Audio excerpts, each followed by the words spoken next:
right. Well, hi, my name is Laurel Bellman. I am an event manager at Do It, the Division of Information Technology here at UW-Madison.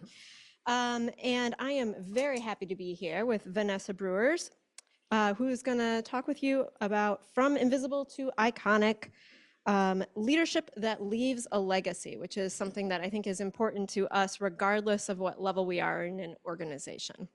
Lecture room. So we're going to have some time at the end of today's session for some Q&A. So if you are joining us virtually, please put your questions, comments in the chat, and I will read those out to Vanessa. And if you are attending in person, if you want to just raise your hand, we will bring you a microphone so that folks at home can very clearly hear your question. And with that, I'm going to go ahead and tell you a little bit more about Vanessa. She is a spiritual guide, the spiritual guide, excuse me, behind top leaders and teams at some of the world's most influential organizations. So we're talking about places like Amazon, LinkedIn, Reddit, just, I don't know if any of you heard of any of those, kind of obscure, right? Leaders turn to her when they've reached the breaking point of burnout, spiritually, emotionally, and physically, and feel the call to step into their true legacy. Through her signature process, she helps them dismantle the patterns of overwork and self-sacrifice so they can rise into the version of themselves capable of doing it all without giving it all. Her work combines depth, embodiment, and liberation, guiding leaders to impact the world with their power and authenticity. So with that, please give Vanessa a warm welcome, and I'll turn the presentation over to her. Thank you. Hi. Hello. Thanks for being here. Thanks for having me. Vanessa walks to the front. Take a breath with me, please. Her chest and shoulders rise and fall. I got that post-lunch vibe. Or either rising high or falling down. We'll see. Let's do one more, but this time we're going to really slow down the exhale, and I want you to just feel yourself land more in the room as you draw the exhale out. So a deep breath in. Vanessa wears a black top, red pants, and a red lanyard badge. Behind her, a large projection screen reads Conference Centers, University of Wisconsin-Madison. Yeah, that's better. So let's talk about what it means to go from feeling invisible to being iconic and being the kind of leader who can hold a legacy. Who comes to mind when you think about the word iconic? You can just think it to yourself or shout it out loud if you feel energized. Mm-hmm.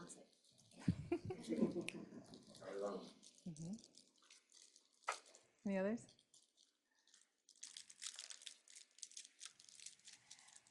When I use the word iconic, particularly in a leadership session, people tend to have one of three reactions. The first is, this is not for me.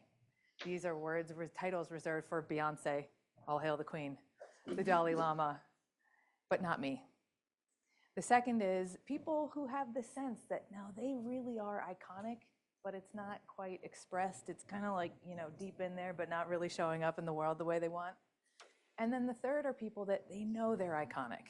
They know that they're living it. They feel like they're powerful, but they're not particularly feeling recognized for it. So just take a second and notice which of these three you resonate most with. And now, please close your eyes. This is something I'm going to ask you to do many times today. And feel the part of you that knows you are here for something, even if you don't know what it is. The part of you that knows you can make an impact. And if you may be so bold to yourself to admit that you do have a legacy to leave. This part is your inner icon. You can open your eyes. Icon is not a title. It is not something that's determined by your fame or your metrics or your success or your money. Icon is an energy that when you embody, inspires because you're doing it from a place of unfiltered authenticity, an undiluted presence that you're just not afraid to bring in any room that you enter. So at the same time, there's this corrosive pattern that you see in all levels of leadership, from the bottom all the way to the top. And I mean, like, it doesn't matter what organization, it doesn't matter what level, of this corrosive kind of approval permission seeking, the scanning for validation, like, am I doing it right? Or the need to have approval from the people that you lead, or respect from the people that you admire. And so what is it then that creates this gap and this distance between the part of us who's iconic and knows it, and then this other part that ends up kind of navigating the world, feeling invisible and potentially totally inadequate on a bad day? So a few years ago, I had already been coaching for a long time. I think by all accounts, I was doing pretty well for myself. I have clients who like the work that we're doing, teachers and mentors. I felt actually pretty masterful at what I did. And I had created a really beautiful life for myself. But at the same time, I felt totally invisible, totally invisible. The way that it presented in my own mind was, you are irrelevant and nobody cares what you have to say. And so on this particular day, I was feeling extra self-indulgent in my misery. And I was calling out, like, I don't get it. If I'm so great, then why can't anybody see me? And without missing a beat, my soul says, because you look like everyone else. And I was like, oh, that's a bit rude, too much. And when I use the word soul, I'm talking about just the part of you that knows. The part of you that knows what's right for you, what's correct, even if the data suggests otherwise or isn't totally clear. And so if we have this part that is iconic and wants to leave a legacy, but we've started to show up in the world in a way where we really can't be seen, being invisible is not necessarily that you're not worth seeing. It's not that your voice doesn't matter. It's that literally people can't see you because you're not in the room. There's another version of you that's in the room in your place.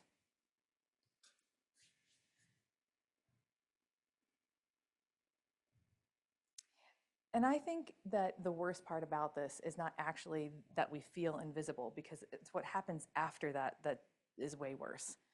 We end up feeling also like an imposter. When my clients come to me, and almost at some point, everyone says some version of the fact that they either have imposter syndrome or have had imposter syndrome or feel like an imposter, my response is usually, well, that's probably because you are. And because I'm their coach, there's this like moment where like, oh my God, mom doesn't love me anymore, you know? and then I tell them that imposter syndrome is not that you're not good enough. It's that you're not you enough. You're not you enough. Leaders at every level, I think especially in tech, because of the rapid pace that the environment evolves, you end up in this identity fragmentation where you are this version of yourself over here and this version of yourself over here, and there's not this cohesive you showing up to the world. And as a result, you tend to think you need more credibility, more visibility, more expertise, more training. But my argument is that actually this is the root cause of burnout. This is the root cause of burnout. Because when the imposter version of you starts leading your life and running your day, you tend to do it by saying yes when you really mean no, taking on roles and responsibilities at home and at work because you should, not necessarily because it's the best thing for you, and taking the next promotion because it's the next logical step, regardless of whether you've actually slowed down to realize if it's the right next step. And so what we consider as doing too much that drains us at a deeper level is actually experiencing too little of what nourishes us. So just take a moment and think about a place in your work where the workload is increasing, but the meaning isn't. She raises one hand high and holds the other palm up down lower.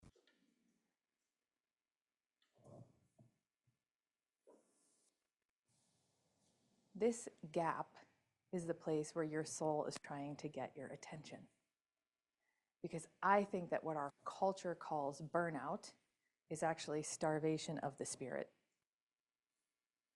What nourishes us as people is doing work, and literally by work, I mean the day-to-day actions that you're taking are coming from a deep place of purpose. That at the end of every day, you feel a sense of meaning, not from some vision that's out there in the future.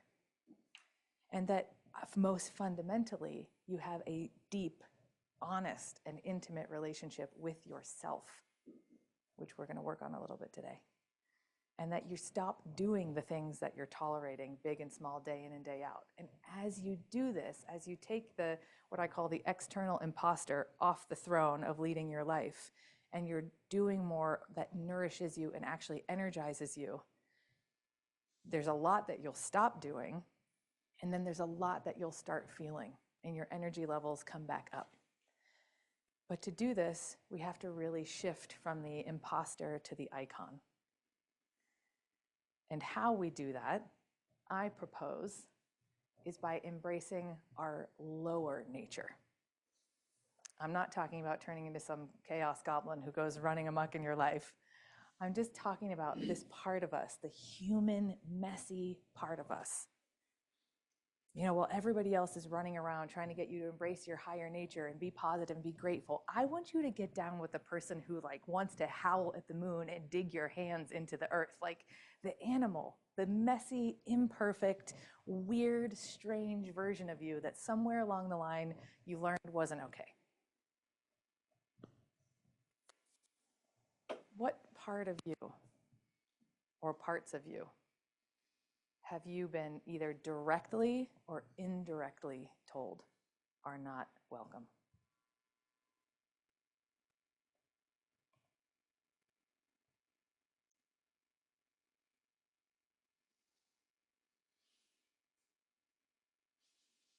These are the parts that I'm talking about.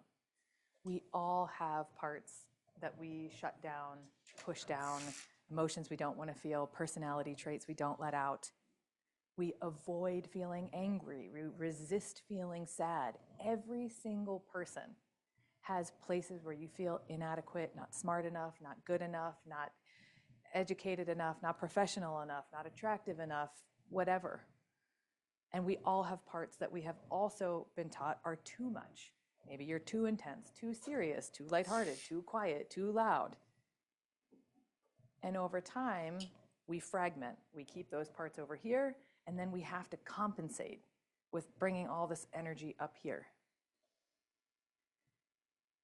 And so to come back into relationship with these parts, I'm going to teach you one of my most foundational skills. I think that this is one of the most important leadership skills. I call it the energy inventory.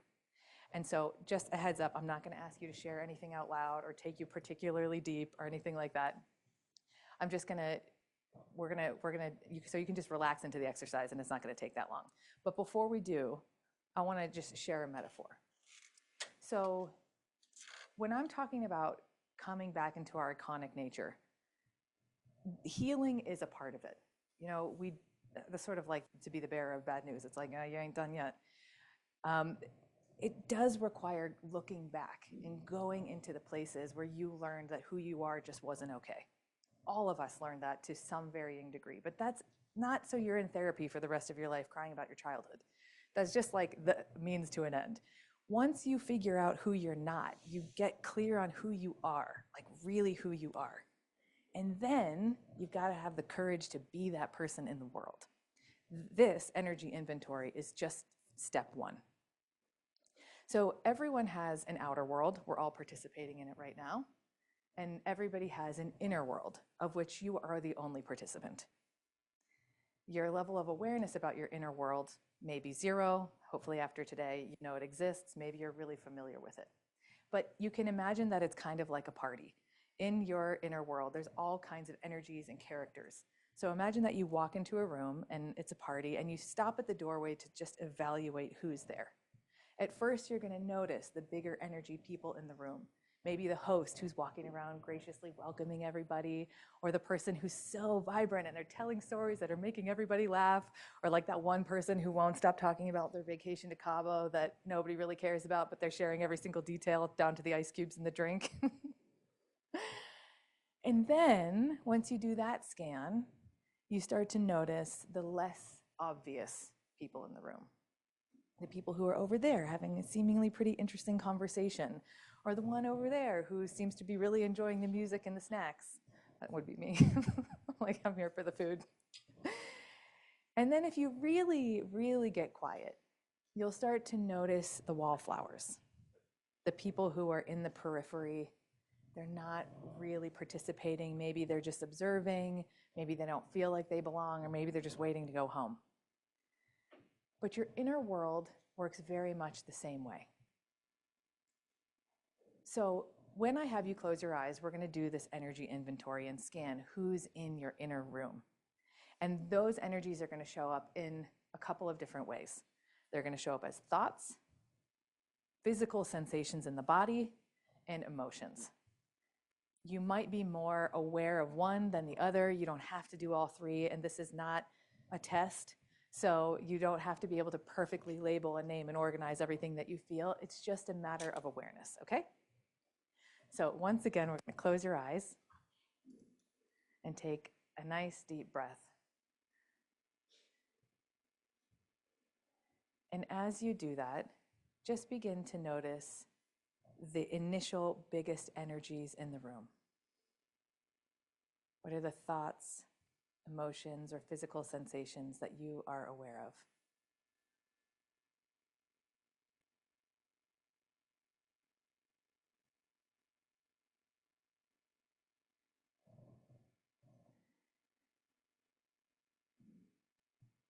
Maybe one informs the other. You feel a little tightness in your chest and you realize you're feeling a little anxiety, or some heaviness in your body and you realize you're feeling tired from lunch. And on your next exhale, just begin to become a little more aware of some of the less obvious energies, the more subtle ones, the physical sensations that aren't as strong, the thoughts that aren't as pervasive, the emotions that are a little less dominant.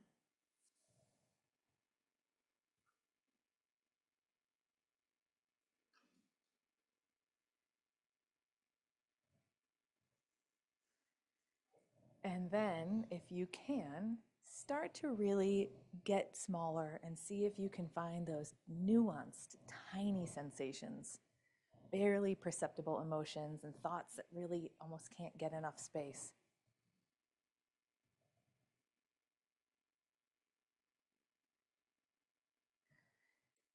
And despite the level of ability to really name or organize or categorize these things, just become aware of the level of presence in your body that's different than it was before we started.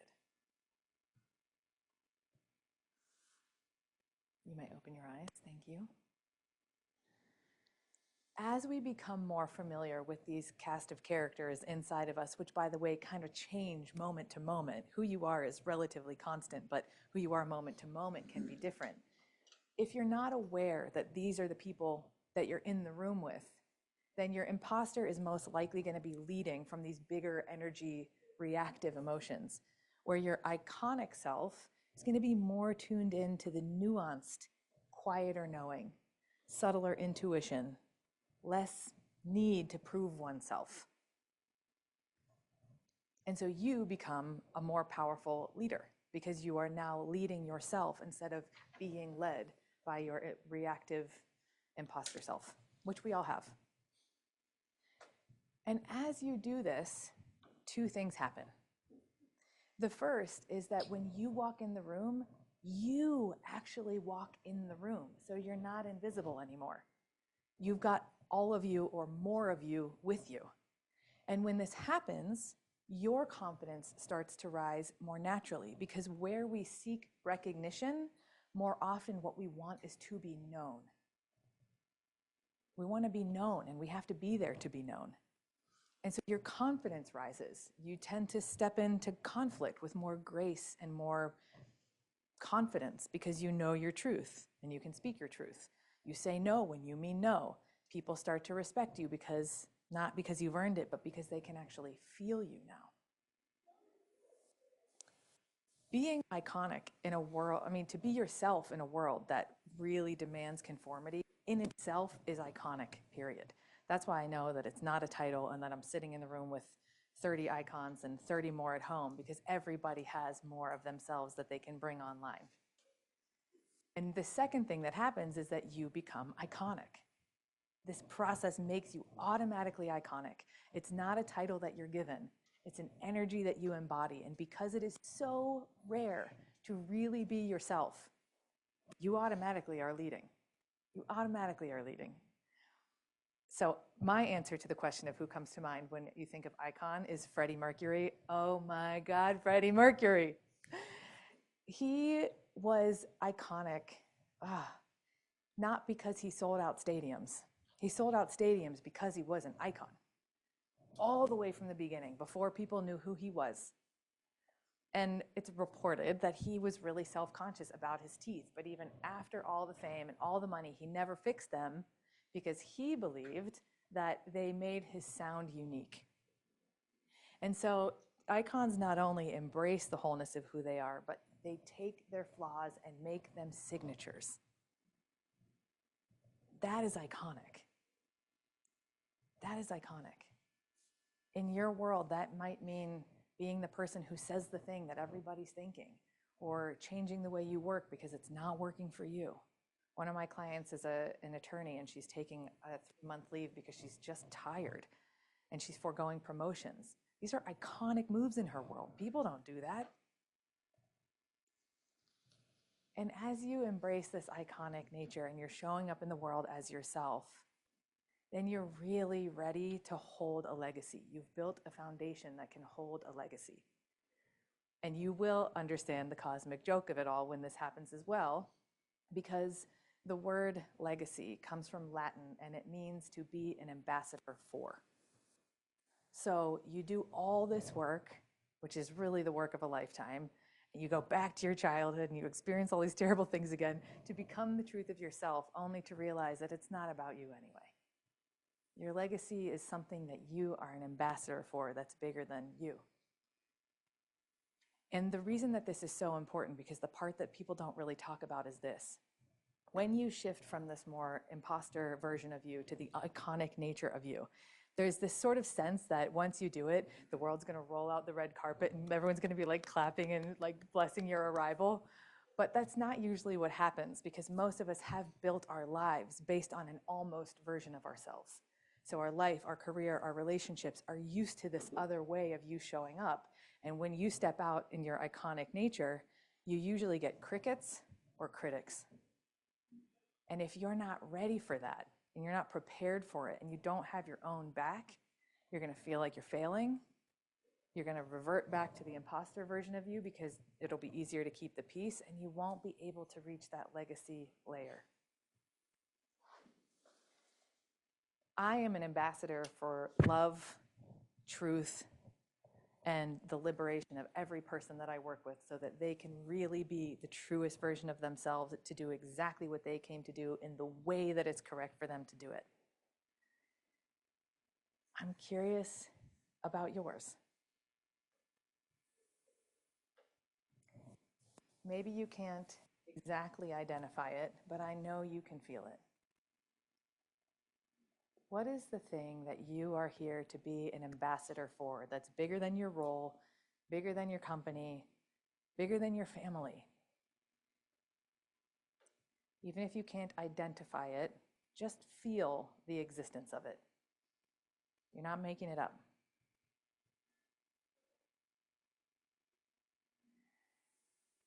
Because this is the part that I really want to leave you with, that what you serve serves you.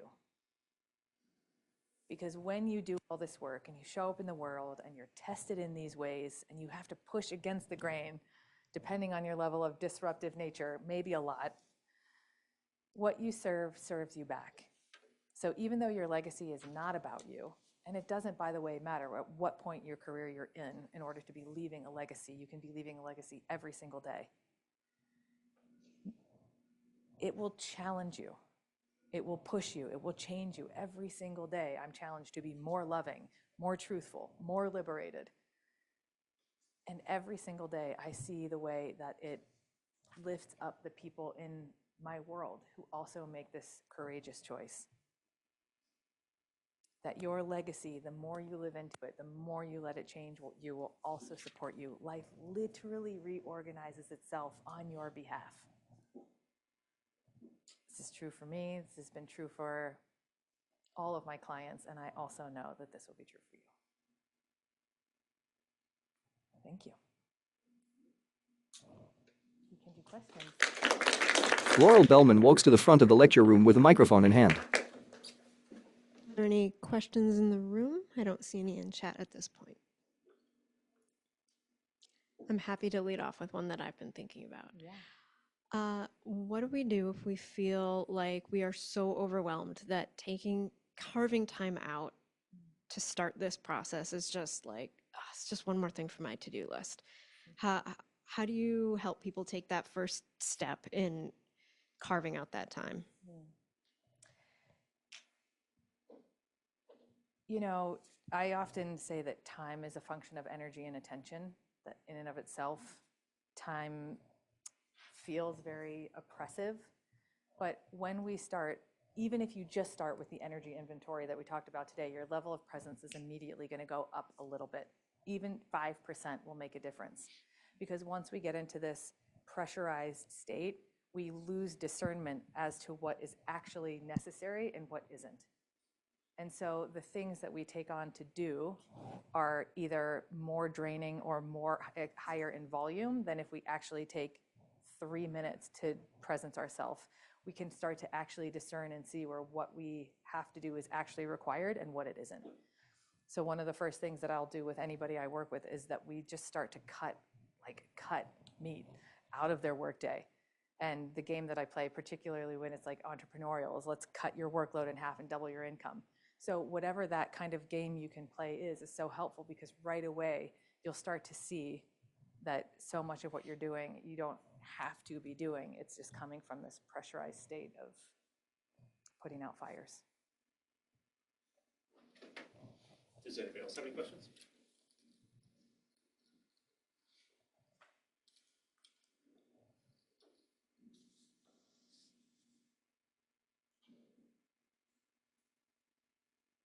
We got one in the back. Oh, sorry.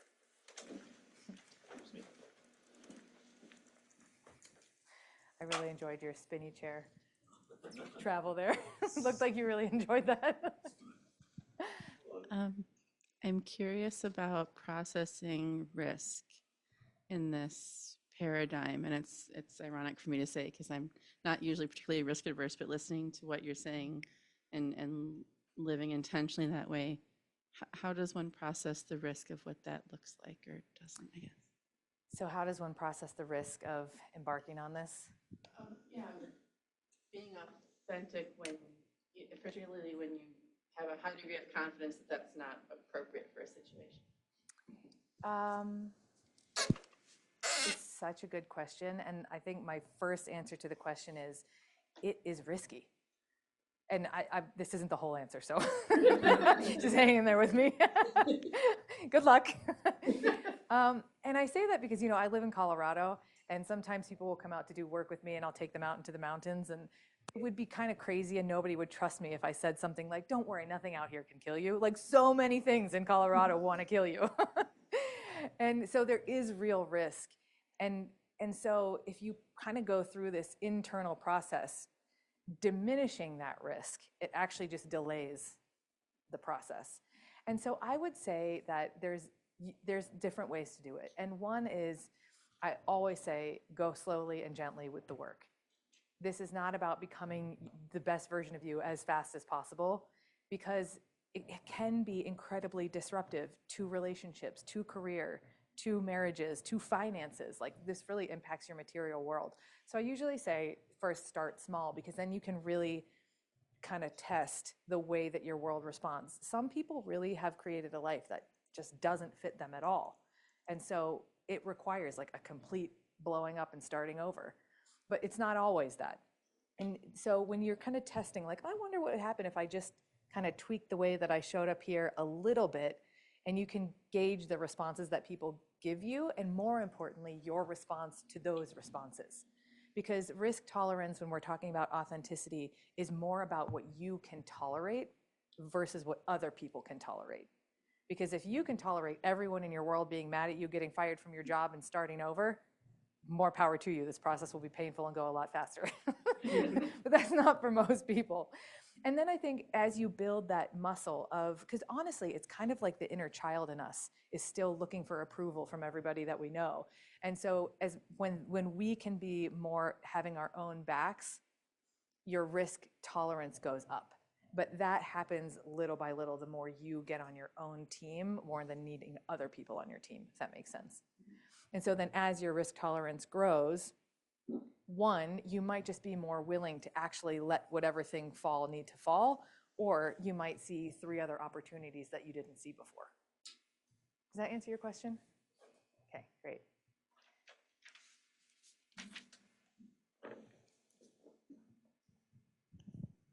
Yeah, as you've worked with different people, how have you seen this intersect with different faith traditions, religions, worldviews? I'm just curious because I'm trying to fit it into mine and I'm just kind of curious. When I'm working with someone in a more direct capacity, it's all about honoring their worldview and their orientations around everything. And sometimes it's about questioning them, not for my sake, but for theirs. So if your worldview is really working for you, no need to change it. But if there's ways that your worldview or your orientations are actually confining you, sometimes it can be helpful to slow down and really consider, is this still working for me? But my work is more to be a mirror for what's true for other people.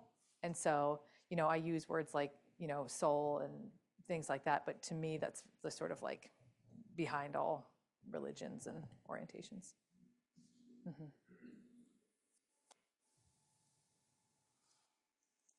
Other questions? Objections?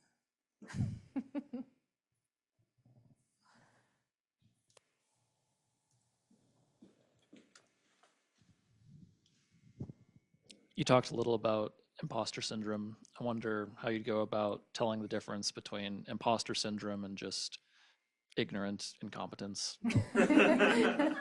Got someone in particular in mind?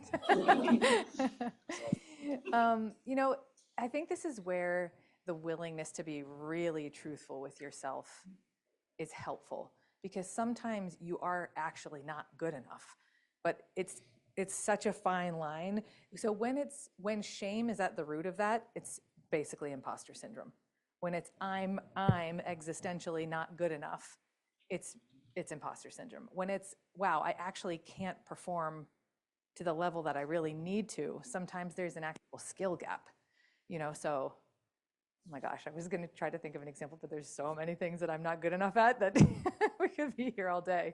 But I think this is where, again, this sort of energy inventory aspect is really important, because the more you know yourself, you can tell and sometimes it's kind of a knife's edge where you're just being really hard on yourself and where you actually need to upskill. If you can ask follow-ups or. Okay. In her book, I'm Not Yelling, A Black Woman's Guide to Navigating the Workplace, Elizabeth Leba draws a distinction between imposter syndrome and imposter treatment, where some folks are limited by people around them in how they are allowed to show up. For example, the policing of tone that Black folks are subjected to relative to non-Black peers.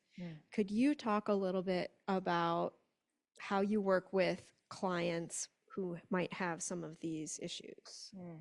This is, I think this touches that risk question a little bit too, where it's so important to not overly intellectualize the kind of fears that can come up in the process, because different folks are really facing different real life challenges that 2 people who live in the same or work in the same workspace aren't facing.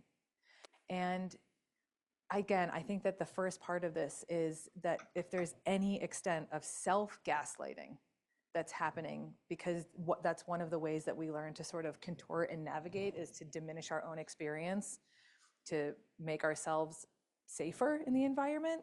There's a level of removing that self-gaslighting to realize, no, this is actually a thing that is happening. Because then you're really looking at the situation with clear eyes, and it might be a situation that you don't want to stay in, or one that we have to learn to navigate differently. And you know, there's this kind of like sacred rage that comes up in me because I'm like, I just don't want that to ever be happening. And as it is, we still have to return to that same process where when you do this work and you fortify yourself because you all of a sudden are the one who is completely unwilling to mistreat yourself or to gaslight yourself or to tolerate what you're tolerating, you have a different level of willingness to actually meet those circumstances. And so again, it still comes back to this self-fortification, and it might also look like bringing advocates on your side in different circumstances as well. But this sounds like this is going to border on a little bit woo, but when I say I'm an ambassador for love, I mean like radical, fierce self-love, not like bubble baths. I'm talking like mama bear and swords, you know, that you become completely intolerant of anyone mistreating you, most especially yourself. And when you are coming from that place, you just are fortified to meet circumstances differently. So that's how I would do that.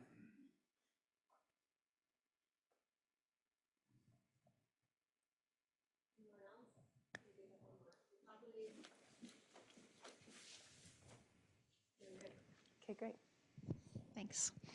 I feel this kind of connects to what you were just talking about, but I was thinking about, you're talking about burnout, and you were saying burnout is actually maybe starvation of the spirit. And in our current workplaces, we do mention work burnout and we talk about it, but like, I also wonder, like, are we good at even recognizing it, right? And so maybe you're already working with people who are coming to you because they're like, I see it, I recognize it, but like, what is your advice to help people also kind of recognize it, that maybe there's something they need to start looking at? Or even people are maybe asking themselves today, am I invisible? Like, I'm not sure, so I'm just curious about that starting place. Well, with the burnout, I would just say assume you're burnt out. That's pretty standard. When I was talking about saying yes when you want to say no, what's actually true is that I think most of us don't have any idea what a real yes or a real no feels like. Really, it's like we're so used to just stepping into the space. And even if you show up grounded, what does it take? Like 7.5 minutes to just be spinning off with the energy of the workplace and everything that's changing around you. So we can really, like, I think building just, and this in of itself, just for kind of scale, you could do for a year to just really slow down and ask yourself, do I really want to do this? And probably 80% of your day is going to turn into a no. And then you're going to have this existential crisis where you're like, well, how do I not do any of this? This is like what I'm supposed to be doing. And you got to hang out in that tension for a little while then you can really start to, okay, do I really need to do this? Maybe if it was different, I could do it differently. So I would say, like, really the first step is being willing to look at what is a yes and what is a no.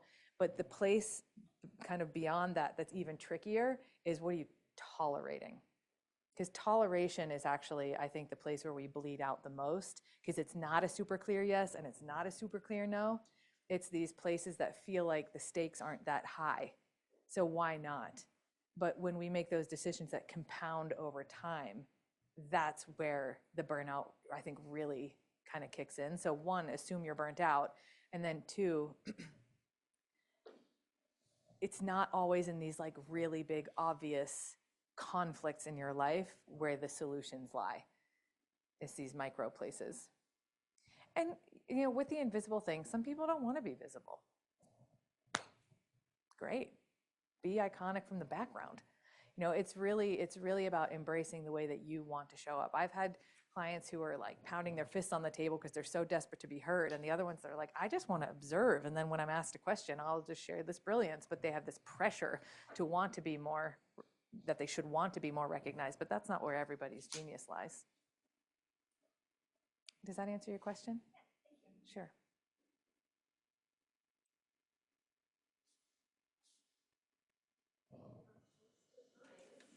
Okay. Thank you. Once again, help me thank Vanessa for presenting today, and I hope you have a wonderful rest of the conference. We've got lots of great sessions coming up, and thank you for joining us online, for those of you who joined us online. Thank you. Thank you. Thank you.